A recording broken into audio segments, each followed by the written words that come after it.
नमस्कार, आपल्या चॅनेलवर सगळ्यांचं स्वागत आहे। 4 एप्रिलला गुरुवारी आहे हनुमान जयंती। हा अत्यंत महत्त्वाचा दिवस आहे। आपल्या आयुष्यामधली दुःख, संकट, अडचणी हे दूर करण्यासाठी हनुमान जयंती दिवशी अत्यंत प्रभावी उपाय केले जातात।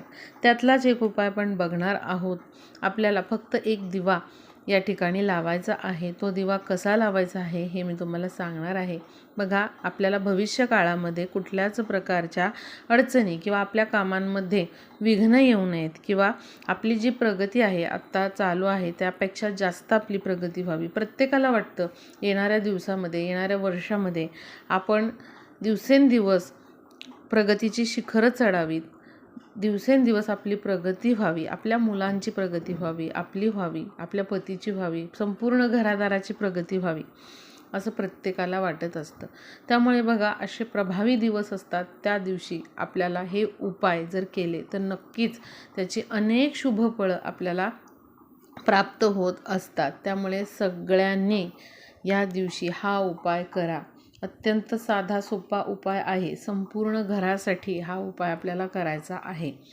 घरातल्या कर्त्या व्यक्तीने हा उपाय केला तरीही चालेल, घरातल्या कोणीही केला तरीही चालेल, काहीही हरकत नाही। प्रत्येकाने सेपरेट करण्याची गरज नाही, हे लक्षात घ्या। पण प्रत्येकाने हा उपाय करा। बघा, विशेष म्हणजे हनुमान जयंती शनिवारी आलेली आहे। या दिवसाला अत्यंत महत्त्व प्राप्त झालेलं आहे आणि आपल्याला मारुतीला एक वस्तू नक्की अर्पण करायची आहे। ती वस्तू कोणती आहे ते पण मी तुम्हाला सांगणार आहे। जेव्हा आपण ही वस्तू मारुतीला अर्पण करतो तेव्हा बघा, आपल्या आयुष्यातली दुःख, संकट, अडचणी जे आहेत ते सगळे हनुमानजींच्या आशीर्वादाने दूर होतात आणि आपल्यावर हनुमानजींचा कृपा आशीर्वाद प्राप्त होतो। तर अतिशय महत्त्वाची वस्तू आहे। बघा, ही वस्तू तुम्ही आधीच आणून ठेवा। तुम्ही व्हिडिओ बघितला आहे, लगेचच तुम्ही आज आणून ठेवली तरीही चालेल किंवा शनिवारी आणा, पण ही वस्तू तुम्ही नक्की हनुमानजींना त्यांच्या चरणापाशी जे आहे ते अर्पण करायची आहे। या गोष्टींचं अत्यंत महत्त्व आहे आणि ज्या त्या तिथीला हे उपाय जर केले तर अनेक प्रकारची शुभफळं प्राप्त होतात। त्यामुळे लक्षात घ्या, तिथीचं महत्त्व ओळखा आणि ज्या त्या दिवशी शुभदिनी आपल्याला हे उपाय करायचे आहेत। तर बघा, या दोन्ही गोष्टी मी तुम्हाला सांगणार आहे। कुठे आपल्याला दिवा लावायचा आहे, आपल्या संपूर्ण वर्षभराची प्रगती जी आहे ती नक्कीच या 2 उपायांमुळे होऊ शकते। ज्या अडचणी आहेत आपल्या मार्गातल्या त्या देखील दूर होतात आणि आपली बघा, काहीही तुमची अडचण असेल, काहीही संकट असेल, समजा संतानप्राप्तीमध्ये अडचणी येत आहेत, मुलाबाळांच्या बाबतीमध्ये अडचणी येत आहेत, मुलं हट्टी आहेत, चिडचिडपणा करत आहेत किंवा मुलं व्यसनाधीन झालेली आहेत, वाईट गोष्टींच्या आहारी गेलेली आहेत, तरी देखील तुम्ही हा उपाय करा। बऱ्याच वेळेला मुलं खूप चांगले असतात अभ्यासामध्ये, अचानक ते अभ्यास करायचा थांबवतात आणि वाईट मार्गाला लागतात किंवा काहीतरी असं त्यांच्या आयुष्यामध्ये डिप्रेशन येतं की ते काहीच करेनासे होतात, अभ्यास करत नाहीत, काहीच काम करत नाही। तर अशा ह्याच्यामध्ये पण तुम्ही, अशा कारणासाठी पण तुम्ही हा उपाय करा। शक्य असेल, मुलांसाठी तुम्ही पर्टिक्युलरली करणार असाल तर मुलांकडून हा उपाय करून घ्या। मुलांच्या हातून असा हा दिवा लावा आणि मुलांच्या हातून ही वस्तू जी आहे मारुतीला अर्पण करा, जर मुलांसाठी तुम्हाला करायचं असेल। पण तुम्हाला स्वतःसाठी किंवा संपूर्ण कुटुंबाच्या प्रगतीसाठी असं करायचं आहे तर तुम्ही घरातल्या कोणीही उपाय केला तरीही चालेल। तर बघा, मुलांसाठी तुम्ही करू शकता, लग्न जमत नाही आहे त्यांचं, संतानप्राप्तीसाठी तुम्ही अशा प्रकारे हे दोन्ही उपाय करू शकता। किंवा बघा, खूप जास्त कर्ज आहे ते हटत नाही आहे किंवा कोणाला तरी उसने पैसे दिलेले आहेत ते परत मिळत नाही, कुठेतरी पैशाचा भरपूर लॉस झालेला आहे, प्रॉपर्टीचं काम आहे, अडकलेलं आहे, काही केलं ते पुढे सरकत नाही, घर बांधणार आहात पण त्यामध्ये असंख्य अडचणी येत आहेत किंवा अजून कुठलंही काम आहे ते मार्गी लागत नाही आहे, व्यवसाय आहे, उद्योग आहे, तो व्यवस्थित चालत नाही आहे, आधी व्यवस्थित चालत होता पण आता तो बंद पडलेला आहे, किंवा मग नोकरीमध्ये प्रमोशन होत नाही आहे किंवा नोकरीमध्ये त्रास होतो आहे इतर सहकाऱ्यांचा, तरी देखील तुम्ही हा उपाय करू शकता। प्रत्येक कामासाठी तुम्ही हा उपाय करू शकता आणि बघा, अडचण जरी काही नाही आहे तरी देखील पुढील येणारं वर्ष आपल्याला आणखी जास्त भरभराटीचं आणि प्रगतीचं जावं, कुठल्याच प्रकारचं विघ्न अडचण आपल्या कामामध्ये येऊ नये आणि आपल्याला पुढील वाटचालीसाठी हनुमानजींचा शुभ आशीर्वाद प्राप्त व्हावा यासाठी सगळ्यांनी हा उपाय करायचा आहे. एक फक्त दिवा लावायचा आहे. दिव्याचं महत्त्व हे खूप जास्त आहे. दिवा जर आपण लावला अशा शुभ दिनी तर बघा आपली जी काही इच्छा आहे ती देवापर्यंत पोचायला एक मार्ग मिळतो आणि तो जो दिवा आहे तो आपल्या मधला आणि देवाच्या मधला एक दुवा असतो. आपल्या ज्या काही मनोकामना आहेत तर त्या दिव्याद्वारे देवापर्यंत पोचतात. त्यामुळे बघा या सकारात्मक जो प्रकाश असतो दिव्याचा तर तो सकारात्मक प्रकाश आपल्या मनोकामना देवापर्यंत पोचवत असतो. त्यामुळे बघा असा एक दिवा जो आहे तो अवश्य तुम्ही अशा दिवशी लावायचा आहे. तर पहिल्यांदा मी तुम्हाला सांगते की हा दिवा आपल्याला कसा लावायचा आहे.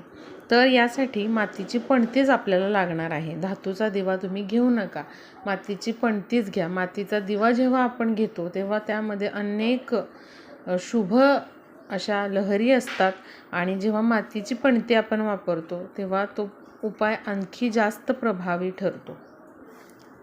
जास्त प्रमाणामध्ये सकारात्मक ऊर्जा प्रवाहित होते. त्यामुळे मातीची पणतीच आपल्याला वापरायची आहे. चांगली नवीन पणती असावी, जुनी वापरलेली आदी उपायांसाठी घेऊ नका. तर अशी ही पणती घ्यायची आहे. हनुमान मंदिरामध्ये अवश्य या दिवशी जा. शनिवारी हनुमान जयंती आहे. तुम्ही वेळात वेळ काढून हनुमान मंदिरामध्ये जायचं आहे.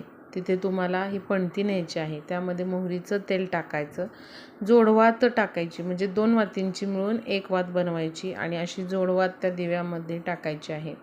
मोहरीचं तेल वापरा यामध्ये.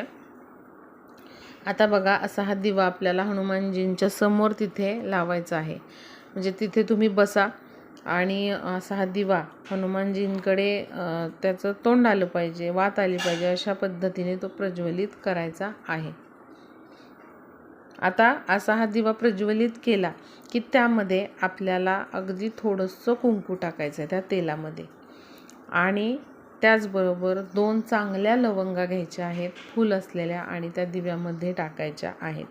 या दिव्यामध्ये टाकल्यानंतर आपल्याला तिथे बसून हनुमान चालीसाचं पठण करायचं आहे. तुम्ही एकदा केलं तरी चालेल, तुम्हाला 11 वेळा करायचं असेल तर करा, काही हरकत नाही. पण तुम्ही एकदा तरी हनुमान चालीसाचं पठण तिथे बसून करायचं आहे. असा हा दिवा प्रज्वलित करायचा आणि असं हे पठण हनुमान चालीसाचं करायचं आहे. हात जोडून हनुमानजींना प्रार्थना करायची आहे. माझं असं असं काम आहे, त्यामध्ये मला यश द्या. माझ्या आयुष्यातली सगळी विघ्न अडचणी ज्या आहेत ती दूर होऊ द्यात, संकट आहेत ते दूर होऊ द्यात आणि माझी रखडलेली सगळी कामं तुमच्या कृपा आशीर्वादाने पूर्ण होऊ द्यात अशी तुम्हाला प्रार्थना करायची आहे. मुलांसाठी करायचं असेल, मुलं येणं शक्य असेल तर त्यांना न्या, त्यांच्या हातून तुम्ही हे करून घ्या. पण बघा मुलं करणं शक्य नाही आहे, कुठेतरी बाहेरगावी आहेत, तर तुम्ही स्वतः मुलांसाठी केला तरी चालेल. आता बघा दिवा प्रज्वलित करताना काय करा, विड्याची 2 पानं न्या आणि 2 पानं अशी ठेवायची आहेत तिथे. देठ पुढे हनुमानाकडे करायचा आहे दोन्ही पानांचा. थोडेसे तांदूळ ठेवा आणि त्यावरती तुम्ही दिवा ठेवा. म्हणजे आसन द्यायचं आहे आपल्याला दिव्याला, तसाच दिवा लावायचा नाही. किंवा तुम्ही त्या विड्याच्या पानांवर दोन्ही एकमेकांवर पानं ठेवायची आहेत आणि त्यावरती फुलांच्या पाकळ्या ठेवल्या तरीही चालेल आणि त्यावरती तुम्हाला दिवा प्रज्वलित करायचा आहे. असा हा दिवा तुम्हाला हनुमान जयंती दिवशी शनिवारी लावायचा आहे हनुमान मंदिरामध्ये. तुम्ही सकाळी लावा किंवा मग संध्याकाळी लावा, काहीही हरकत नाही. असा हा उपाय आपल्याला हनुमान मंदिरामध्ये करायचा आहे. बघा ज्यांना अजिबात शक्य नाही आहे हनुमान मंदिरामध्ये जाणं, काहीतरी अडचण आहे किंवा जाऊ शकत नाही, तर बघा त्यांनी घरामध्ये आपल्या देवघरामध्ये असा दिवा लावला तरी चालेल. हनुमानजींचं स्मरण करा आणि मग तुम्ही असा दिवा तुमच्या देवघरामध्ये लावू शकता. पण प्रयत्न करा की हा उपाय तुम्ही हनुमानजींच्या मंदिरामध्येच करू शकाल, कारण जेवढी सकारात्मक ऊर्जा मंदिरामध्ये असते तेवढी आपल्या घरामध्ये नसते. मंदिर म्हणजे खूप जास्त सकारात्मक ऊर्जा असते तिथं आणि कुठलाही उपाय तिथं अत्यंत प्रभावी ठरतो. तर असा हा उपाय शक्यतो तुम्ही मंदिरामध्येच करा. आता बघा, मारुतीला कुठली वस्तू अर्पण करायची हे तर बघा, थोडेसे काळे उडीद न्यायचे आहेत आपल्याला. आणि काळे उडीद जे आहेत तर हनुमानांच्या चरणापाशी आपल्याला ठेवायचे आहेत. त्याचबरोबर बघा, गुलाबाचं लाल फूल जे आहे ते तुम्ही न विसरता न्या. लाल कलर जो आहे, लाल रंग जो आहे तो हनुमानांना अतिशय प्रिय आहे. त्यामुळे बघा, गुलाबाचं लाल फूल न्यायला विसरू नका. ते तुम्हाला त्यांच्या चरणांशी अर्पण करायचं आहे. आणि त्याचबरोबर जो विडा असतो पानाचा, तर तो देखील तुम्ही या दिवशी हनुमानजींच्या चरणापाशी ठेवून या. या 3 गोष्टी खूप महत्त्वाच्या आहेत. काळे उडीद आपल्याला थोडेसे तिथे अर्पण करायचे. त्याचबरोबर तुम्हाला लाल फूल, गुलाबाचं लाल फूल लालच असावं. आणि त्याचबरोबर जे विडा असतो तर तो हनुमानजींना अतिशय प्रिय आहे, तर तो देखील तुम्ही ठेवा. शक्य असेल तर या 3ही वस्तू ठेवा. शक्य नाही आहे तर काळे उडीद मात्र आपल्याला ठेवायचेच आहेत. आणि मग त्याबरोबर जर तुम्ही गुलाबाचं फूल ठेवलं किंवा मग विड्याचं पान ठेवलं तरीही चालेल. अवश्य हे उपाय करा.